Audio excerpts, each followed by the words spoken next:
Hi there, I'm Diana, clinical counselor with the Kawartha Sexual Assault Center, and welcoming you to another one of our self-compassion breaks. These short videos are offered as an opportunity to take a moment and try a practice in self-compassion. So today I'm going to invite you to see if you can find for yourself a pen or a pencil and a piece of paper or something you can write in. I have a journal here with me. Because this self-compassion practice that we're going to work with today involves doing a little bit of writing. So as we have done in some of our other videos, we've been working with this deck called the Self-Compassion Deck. It was written by Willard, Mitch, Abblett, and Desmond.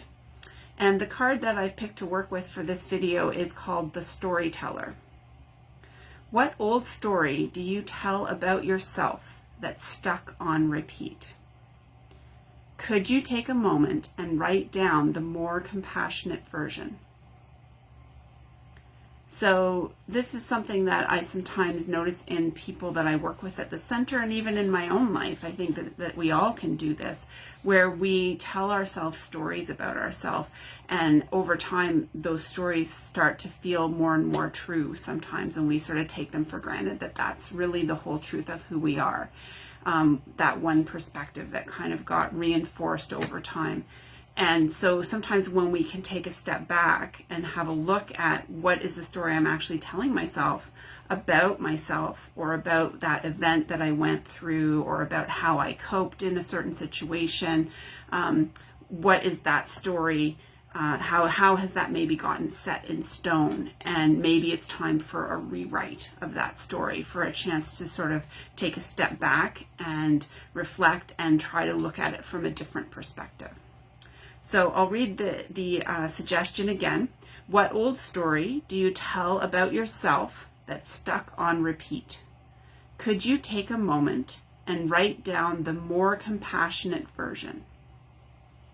So I'm not going to give you time to do this within the video, because I think you might want to take a little bit of time to do this rewrite.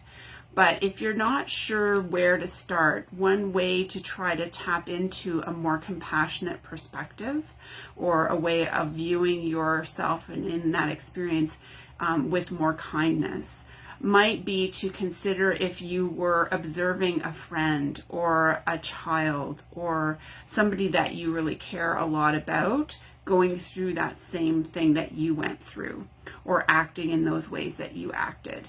And if you were to step back and see that story from the perspective of a caring person who's observing, how would they write down the story of what you went through or how you acted in that moment?